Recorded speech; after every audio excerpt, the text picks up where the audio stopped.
நகரவிதா கூறியது போல இயங்கிக் கொண்டு வருகிறது. போன்ற இடங்களிலே இனக்கலவர உண்மையிலே ஒரு நிறுவனமானது மக்களின் மத்தியிலே சேவை செய்ய வேண்டும் என்கின்ற அந்த உயரிய அந்த சிந்தனையும் மனப்பாங்கும் கொண்டிருக்க வேண்டுமாக இருந்தால் அந்த நிறுவனத்திடம் டிரான்ஸ்பேரன்சி என்று சொல்லப்படுகிற வெளிப்படைத்தன்மையும் அக்கவுண்டபிலிட்டி என்று சொல்லப்படுகிற பொறுப்பு கூறலும் இருந்தால் மட்டும்தான் அது சமூகத்திலே ஏனைய மதத்தினராயினும் சரி சமூக அமைப்புகளாலும் சரி மதிக்கப்படுகின்ற ஒரு நிறுவனமாக அது இருக்கும். அதற்கு ஒரு இலக்கணமாக கடந்த 8 வருடங்களாக நான் நினைக்கின்ற இந்த மாவட்டத்திலே செயல்படுத்தப்பட்டு கொண்டிருக்கின்றது எந்த எமது மட்டக்களப்பு மாவட்ட சமாதான இந்த குழு. இந்த குழுவின் ஆரம்ப காலம் இருந்து நான் நினைக்கிறேன் அவரது ஆரம்பத்தில் இருந்து நான் ஒரு ஊடகவியலாளராக இருந்தபோது அந்த ஊடக பணியை செய்வதன் மூலம் அவர்களுக்குள் நான் உள்வாங்கப்பட்டிருந்தேன்.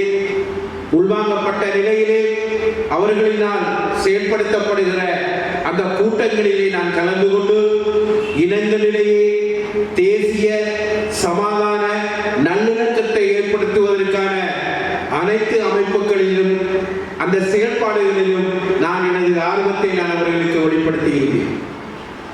அவர்களது செயற்பாடுகளுக்கு முன்னுரிமை அளிக்கும் வகையிலே அவர்களின் அந்த நிகழ்வு திட்டங்களை நாங்கள் பத்திரிகை மூலம் வெளிப்படுத்தி அவர்களது தாய் சங்கமான தேசிய சமாதான பேரவைக்கு அதற்கு தலைவராக இருக்கிற கௌரவ ரோவான் ஜெகான் பெரேரா அவர்களுக்கு இந்த மாவட்டத்தில் நடக்கிற இந்த சமாதான நிகழ்வுகளை அறிவிப்பதன் மூலம் இந்த நிலையத்தில் இந்த பேரவையின் செயல் திட்டங்களை அவர்கள் இலகுவாக இனங்காணக்கூடியதாக இந்த ஊடகத்தில் வெளிவருகின்ற செய்திகள் அமைந்திருந்தன.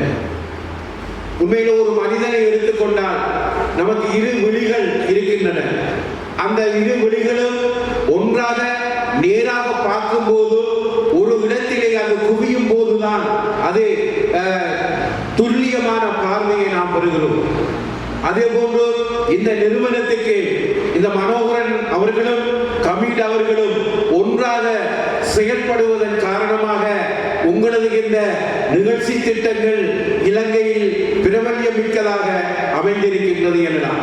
10 வருடங்களுக்கு மேலாக இளைஞர்கள் உடனடியாக அப்போது இருந்த ஈஸ்டர் தாக்குதல் எல்லா இடங்களிலேயும்